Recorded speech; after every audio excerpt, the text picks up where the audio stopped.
Masechet Makot, traité Makot, Daf Yuddalet, feuille numéro 14, et nous sommes à la feuille 13, à la dernière ligne.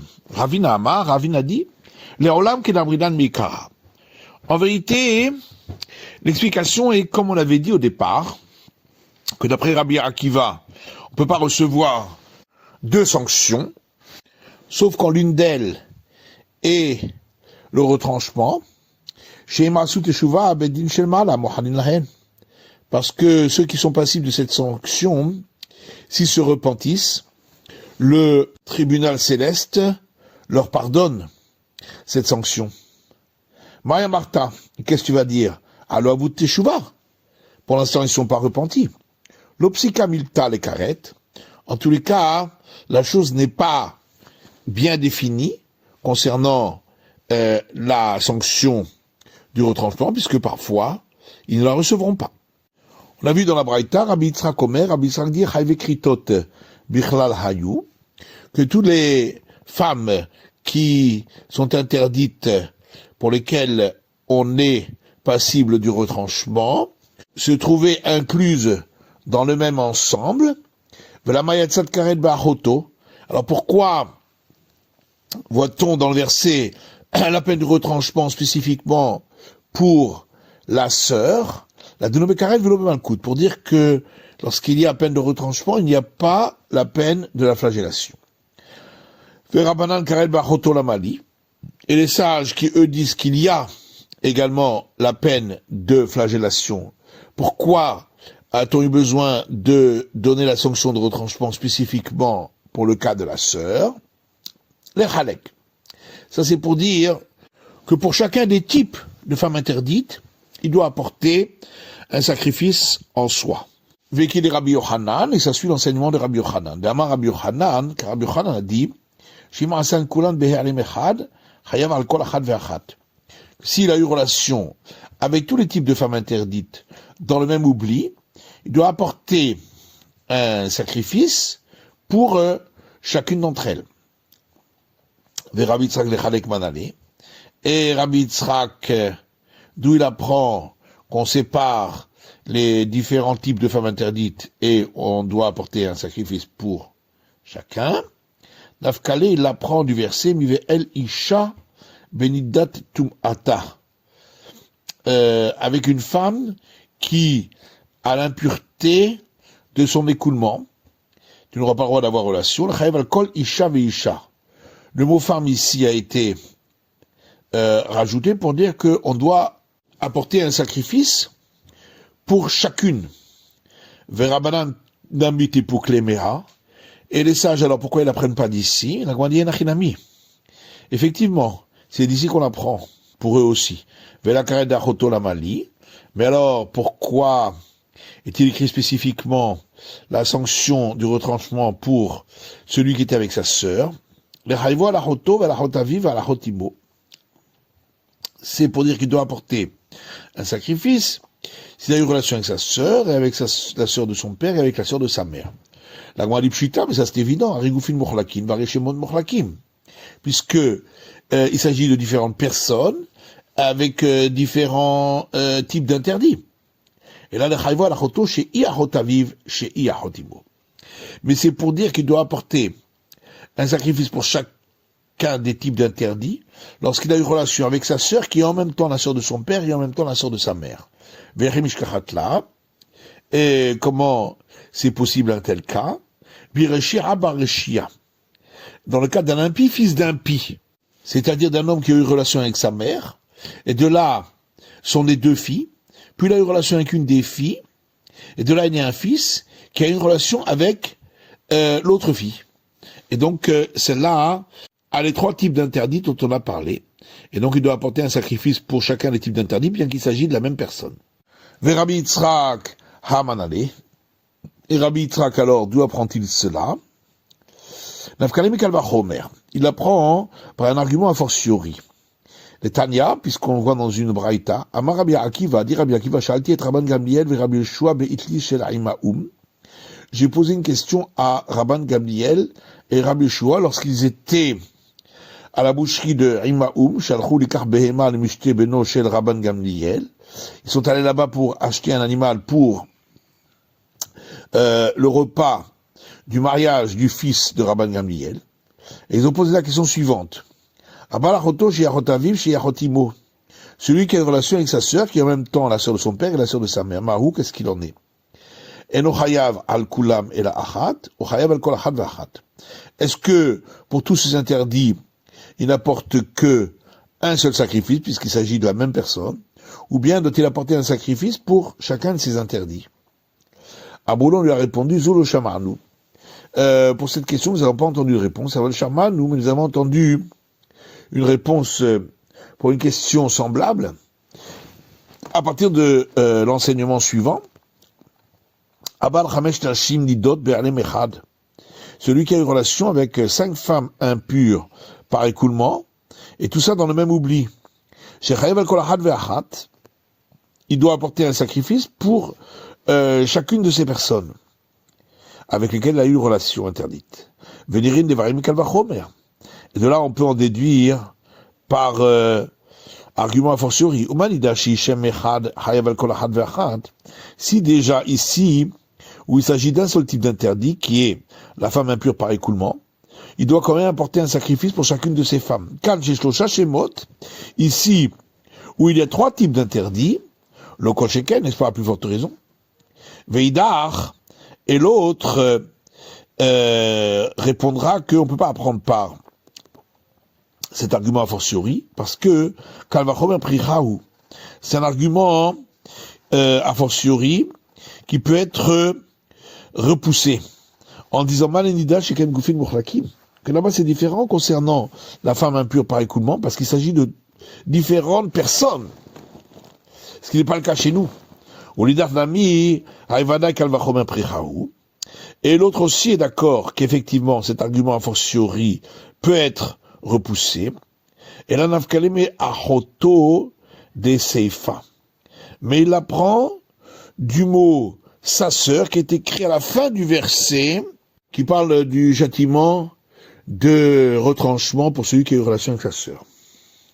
Veidar et l'autre, achoto de seifa lamali, qu'est-ce qui fait de ce mot sa sœur qui est écrit à la fin du verset? Le chayvo la achoto batavi ou batimo. Pour dire que il a la sanction lorsqu'il a eu relation avec sa sœur, qui est en même temps la fille de son père et en même temps la fille de sa mère. Le marché en Shim, il a dit, pour nous apprendre que on n'aurait pas pu l'apprendre des mots du verset, parce que le verset ne parle que de sa demi-sœur, et on ne peut pas apprendre un châtiment par un argument a fortiori. Veidar et l'autre, lui, ou bien on va dire qu'il apprend cette sanction à partir de l'interdiction, et dans l'interdiction, on voit que sa sœur, fille de son père et fille de sa mère, a l'interdit. Mais Baïtema, Nafkale, ou bien on peut répondre qu'il l'apprend, mais à Roto de Recha, du mot sa sœur qui est écrit au début du verset, qui est également un mot en trop.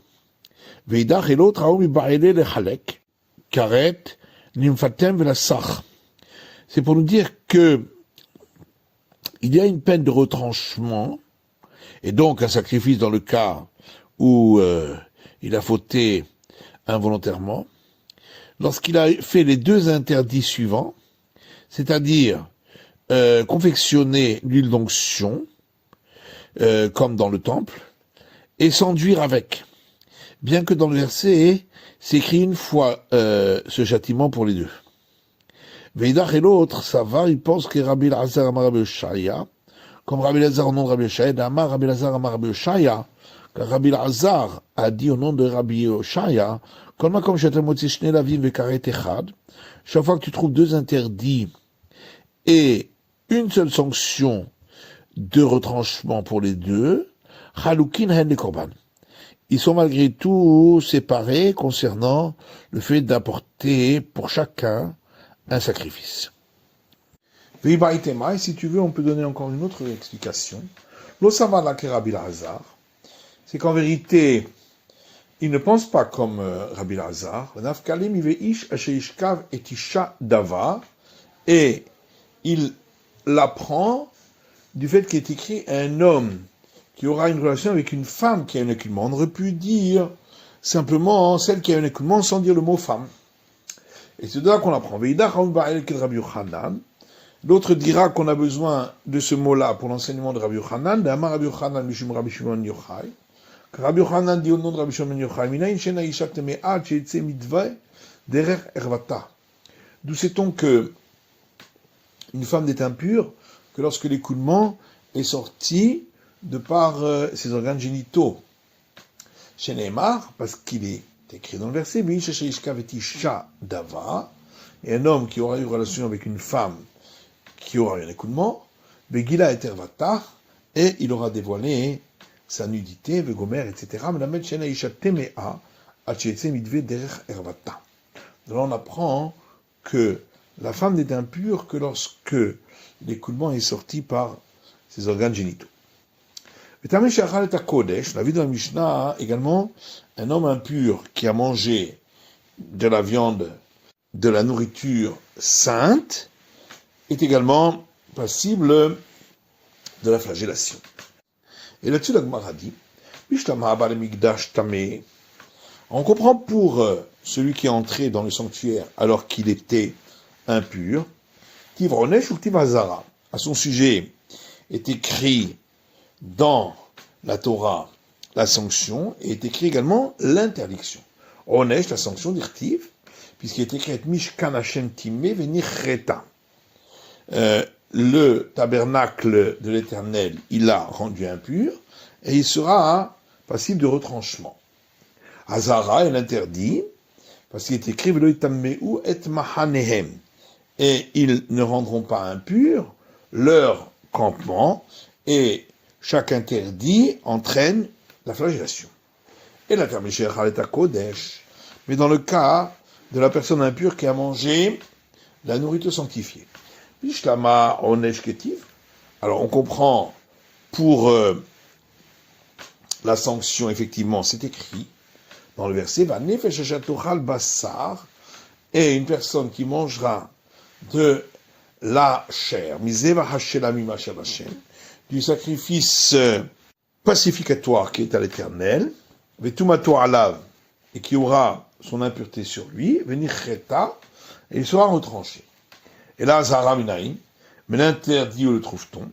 Rechakish Omer, Rechakish dit, parce que il est écrit concernant la femme qui a accouché, qui est impure, Bechol Kodesh Lotiga, à toute nourriture sanctifiée, elle ne touchera pas.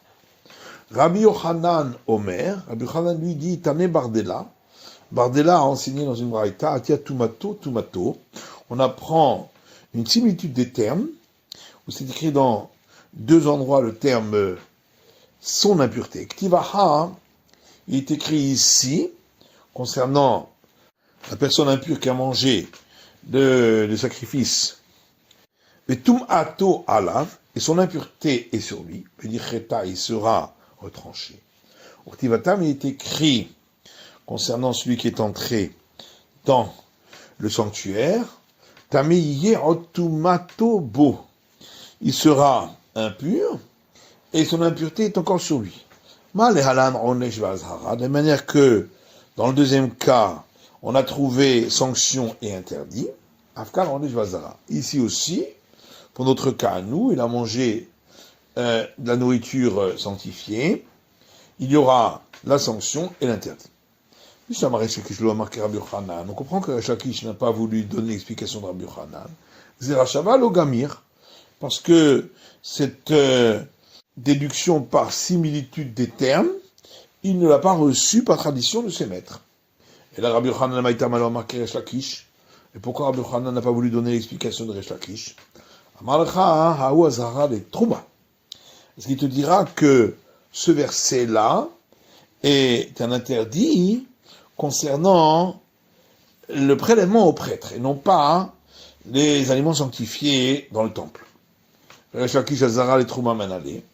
Et Resh Lakish, alors, d'où il apprend l'interdit pour le prélèvement au prêtre, concernant celui qui est impur,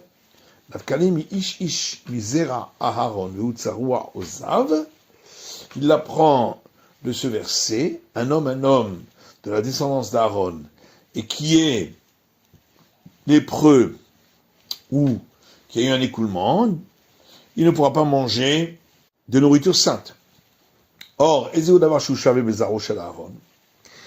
que la chose qui peut être mangée par toute la descendance d'Aaron, les femmes également? Et Veomer Zutrouma, c'est donc le prélèvement au prêtre, et non pas la nourriture sainte qui est mangée que par les hommes et pas par les femmes. Veidar, et l'autre lui explique, Ahu le'achila, veha lingira. Un verset parle concernant consommer, et l'autre parle concernant toucher. La Gemara dit, est-ce que vraiment pour Resh Lakish, ce verset qui dit tout ce qui est nourriture sainte, elle ne touchera pas, c'est venu pour cela, pour l'interdiction pour l'impur de manger des aliments sanctifiés. Pourtant, on l'utilise pour un impur qui toucherait à du sanctifié. Deitmar, puisque nous avons l'enseignement suivant. Une personne impure qui a touché des éléments sanctifiés. Resh Lakish Omer loqué. Après Resh Lakish, il reçoit la flagellation. Rabbi Yochanan Omer en loqué. Rabbi Yochanan dit, il ne reçoit pas la flagellation. Resh Lakish Omer loqué. Resh Lakish dit, il reçoit la flagellation, puisqu'il est écrit Bechol Kodesh Lotiga, toute nourriture sainte, elle ne touchera pas. Rabbi Yochanan Omer en loqué. Rabbi Yochanan dit, il ne reçoit pas la flagellation. Aou Azara li Trouma. Puisque ce verset concerne le prélèvement au prêtre. Ou Deata, c'est pour ça qu'il est venu. Et la Gemara répond ainsi. Tamesh Nagar Bekodesh, on apprend de ce verset pour l'impur qui a touché le sanctifié, Midavker Chamnav le Shon Gira, puisque la Torah a employé le terme de toucher. Azara les Ochel, mais également il y a un interdit pour celui qui mange alors qu'il est impur.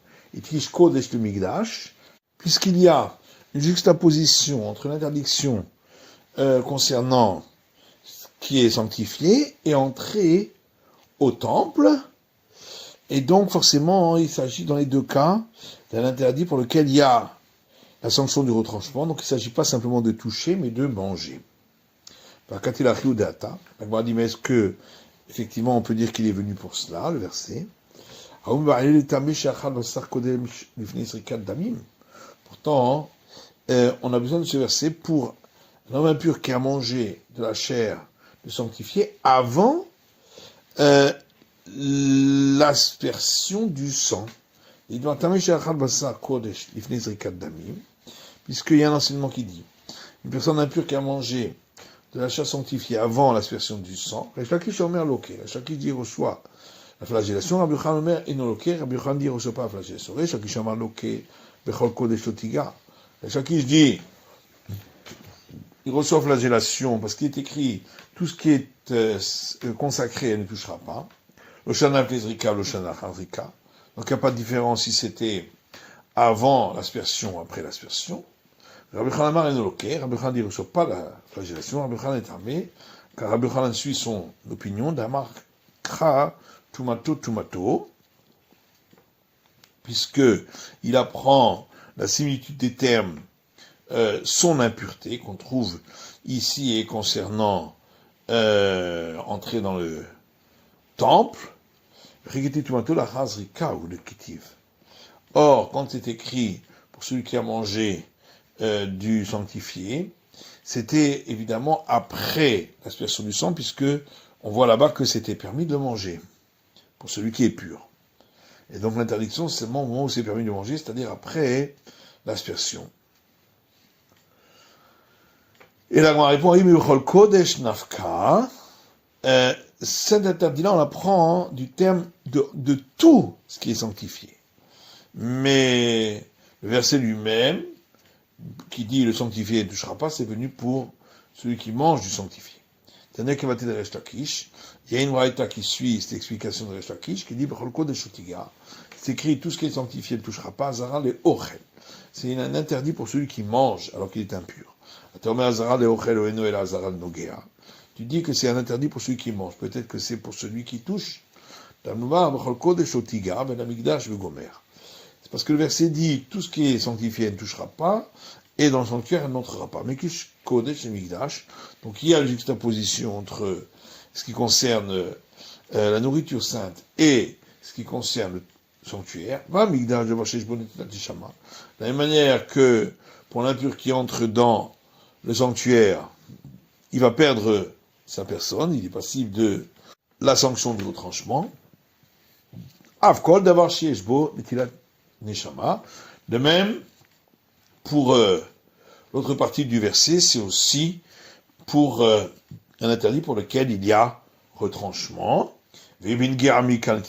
Or, si l'impur a simplement touché ce qu'il y a retranchement, et là, be'achila. Donc forcément, on parle du cas où il a mangé. C'est la fin de l'étude du Daf Yud Dalet, de la feuille numéro 14.